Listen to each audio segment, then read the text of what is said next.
Well, howdy, nearly senior citizen here. Greetings, boys, girls, and all of our non-binary friends, and welcome to this, a brand new day.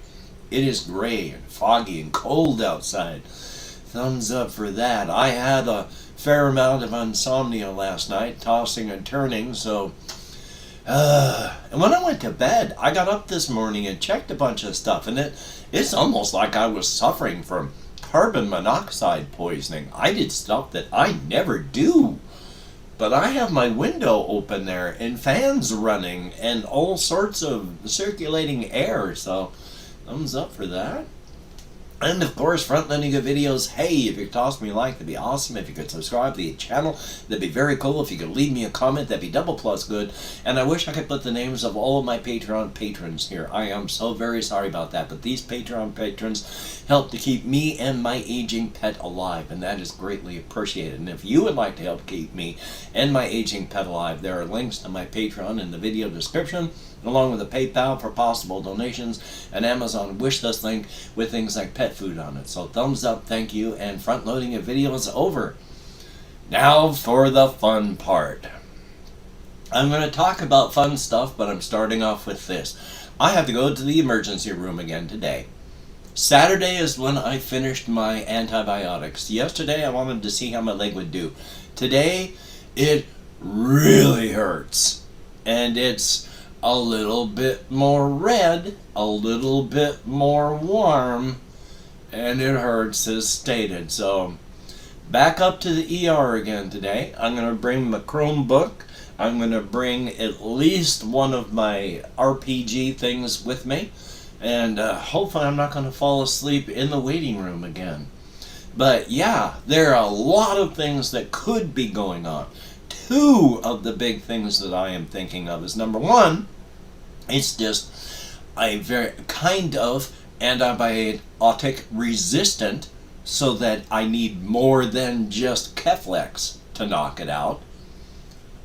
Or, and I'm not presenting a false dichotomy. These are just two big things in the big array of possibilities. But one of the others is, it might not be cellulitis. Now, I don't know what it would be. It might be something, if it's not cellulitis, it might be minor, easily treated. It might be not minor and not easily treated. So I gotta go there and we'll see what happens. So yeah, I'm going to be doing this and then edit and then render and upload, and then I'm off to the ER. Now, the kind of editing that I want to do is very rudimentary. I want to zoom this in because what I see on my monitor over there is like this kind of picture. What it actually records is this. So I've always zoomed it in a little bit to cut out all this extra stuff. I got to remember to do that. And then the cameras, they always make me look really bleached and washed out. And if you have any sort of good digital camera, you will see that you have two kinds of video if you take them. There's like your log file, and that is a very gray, washed out sort of video. And you also have a color file that goes with that brings the color with it. I don't have any of those. So another thing I can do with Share Factory, thank goodness on the PlayStation, you can add tinting, and there's saturation, which gives color. So I don't look quite as washed out. So hopefully I can remember to do that as well. But yeah, I'm going to do all this and edit and render and upload and then walk off to the hospital. And as stated, taking my Chromebook. Hopefully they've got free Wi-Fi. If not, but I'm also going to be taking at least one of my solo RPG things with me. I made up 4 characters for the game Treasure Awaits last night. Now, they have the first book, Treasure Awaits, which is 3 smaller books that makes up the first set.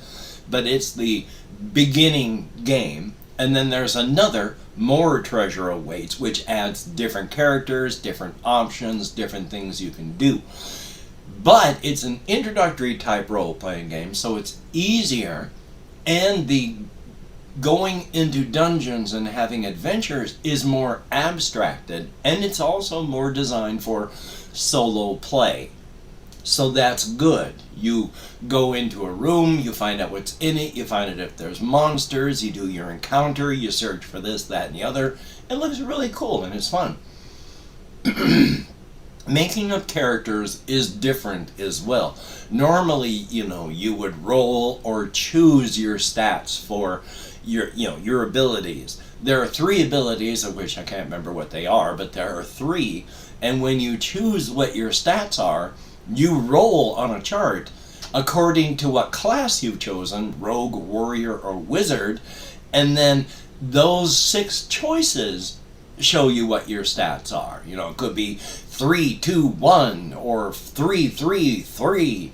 And it's just, that's how you choose your stats. And then it goes on, and it seems really, really cool and fun. So I'm hoping to do that for the channel real soon. Hopefully I don't have anything terminal that is going to kill me anytime soon.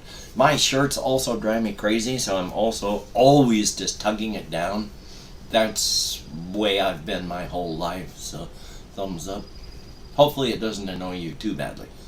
But I'm going to be taking at least that and probably 1 or 2 of the Mike Lambo solo wargame things to give those a shot. So thumbs up and we'll see how all this works out. Hopefully I'm not going to be too bored. We shall see. And hopefully it's not a bad thing. Also checking on my list here just to see what else we have. Oh yes, I can't remember who said it. I forgot to write it down. I'm very sorry. I apologize for that. Someone was mentioning that my method that I'm using for my creative projects seem to be similar to the Stephen King method. I quickly looked that up. I used to read a lot of stuff where he talked about his writing stuff, but that was decades back. But it's like, instead of pushing his characters to do something, he observes and then writes that down so that his characters surprise him. I may be working on the entirety of the setting as a whole, but that's roughly the way I do it as well. I have tried my entire life to push my characters, push a narrative, and then push the setting. And I've wondered why I've been beating my head against a brick wall my entire life. These past couple years, I have realized that I can't push it. I come up with it through my subconscious. I give it a bone. I say, I'd like some characters. Boosh, throw it into the great pond. And then after a time, characters start to bubble up. And then when I come up with a situation, it's like, okay, here's the bare bones. Here, take this and work on it. And then I wait for what bubbles up. And then it's taking a look at what bubbles up here, taking these characters here, and then mushing them together, and then following that to find out what happens. This has been a very satisfying sort of project and undertaking for me. It is very satisfying. I mean, when I came up with the Dempty family, I didn't even come up with the Dempty family. I was just thinking of dark cryptids and various things like dark carnivals. That just grew in my head on its own, bubbled up, and I've been following that. So yeah, it's a very similar process. I just wish I could have realized all this back when I was younger, but who knows if that would have made a difference. So yay, thumbs up for that. And then Nexor was talking about how sausages are a very, very good idea to turn people into sausages. Yes, in fact, I had written it up here, and you can't really read the sign, and hopefully I'm going to change that again soon. The fact that I haven't changed it is a indication of what's going on up here. Not a lot of good stuff right now because of all the things happening in life.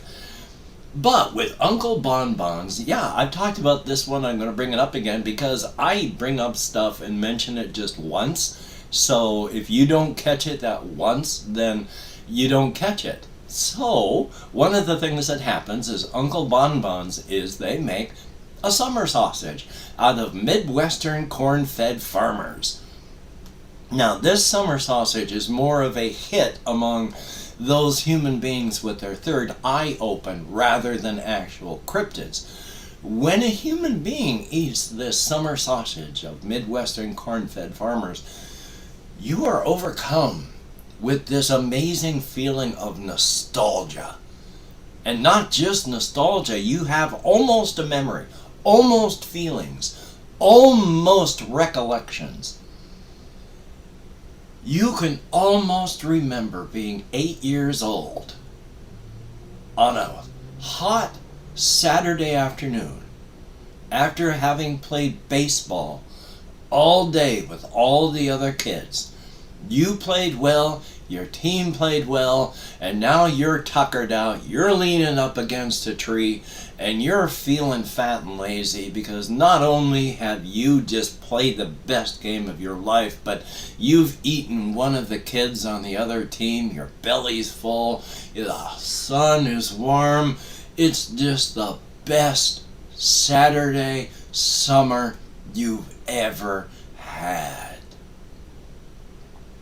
But the thing is, your third eye opened when you were 13 years old.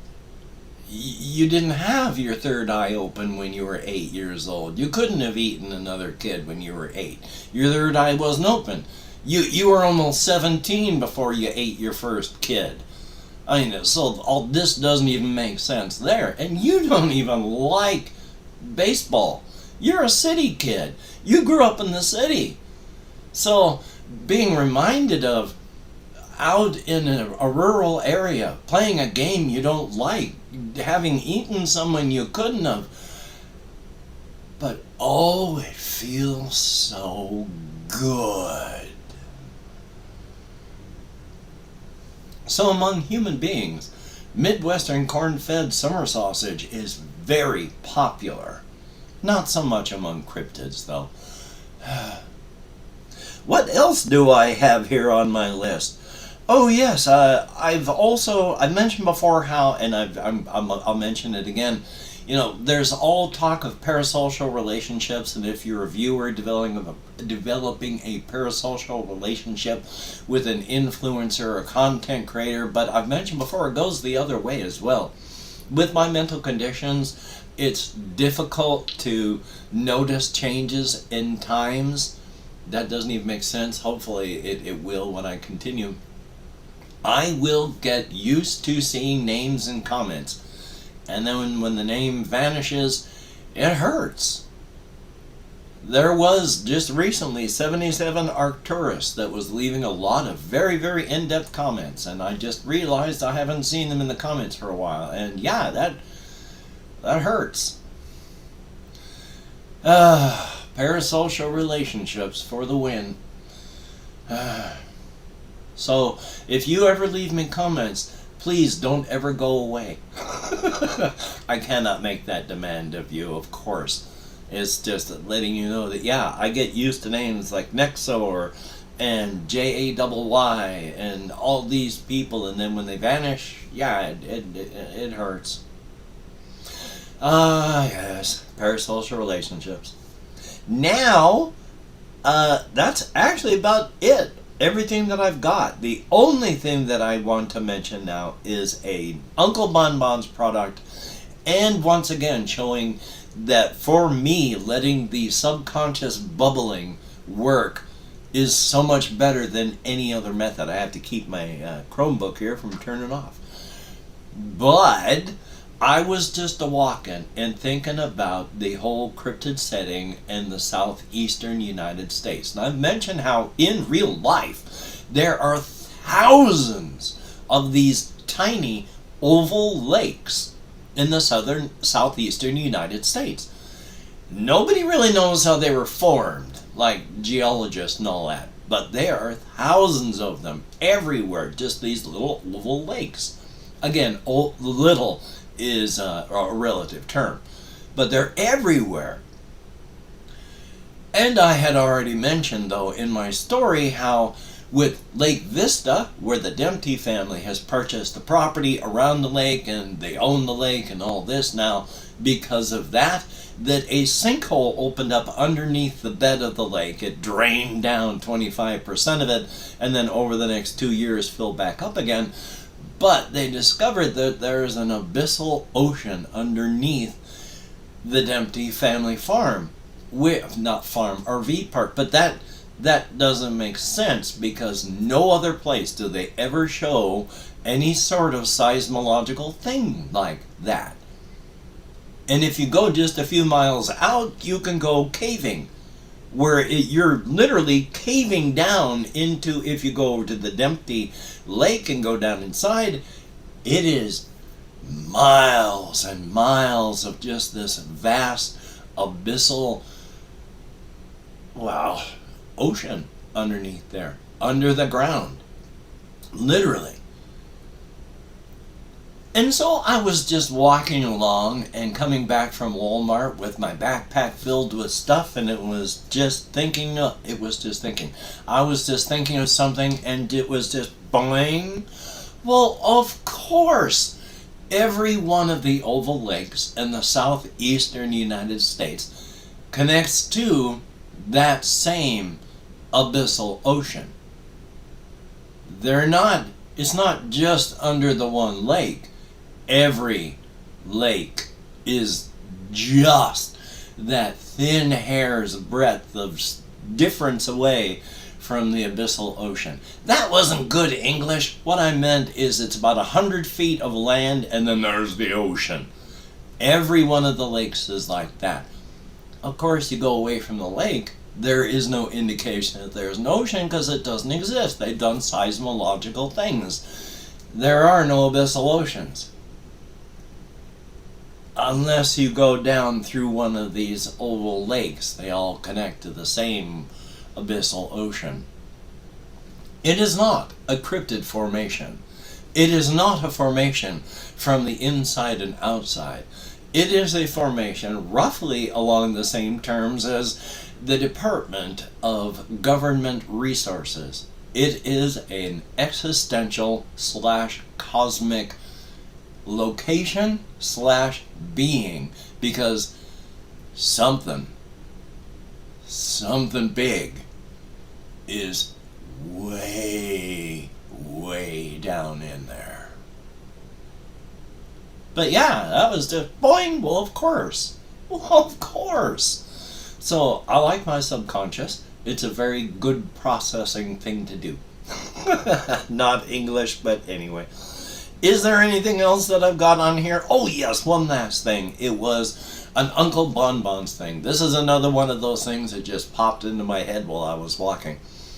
It was like, instead of chocolate chip cookies, you've got things like chocolate tooth cookies, where the cryptids will bake up a cookie with a scattering of human teeth in them instead of like chocolate chips or almonds or whatever.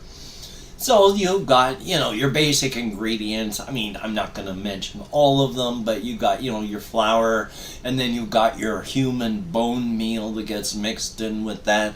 Anything else? I got it written down. And yeah, and then they use the human blood plasma sweetener, a little bit of limestone, some of the quickener to turn it into a mild cement so it has crunch, and then just a handful of human teeth thrown in, and they bake them up, and they're cookies. You buy a bag of cookies with a scattering of teeth in them, and boy, cryptids like them. Cryptids like them a lot. One of the things, checking the time, about limestone is it's like mushrooms for human beings. A lot of people like mushrooms, and a lot of people don't. But it has a weird sort of earthy taste. To cryptids, limestone has that sort of intriguing taste as well. One of the very few non-human tastes that cryptids like.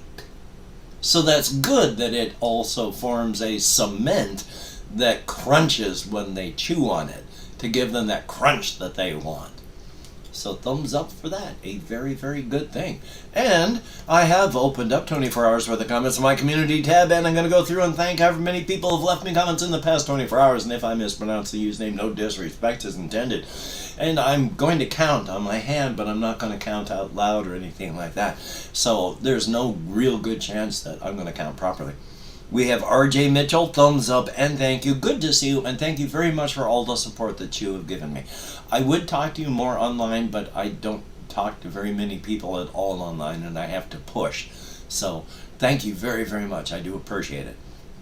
Jesse Koskinen, thumbs up and good to see you. It's Relit. Here is hoping, thumbs up and thank you. If Larry from Space, greatly appreciated. Timothy Harrington, thumbs up. Stephen Blanchard.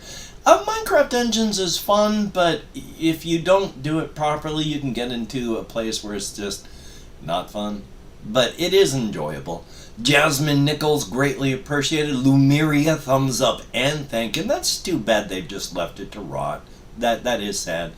Sarath Ganesh Silva, greatly appreciated. Not Kuro. It has been a while since I've seen you, but it is good to see you. Thumbs up.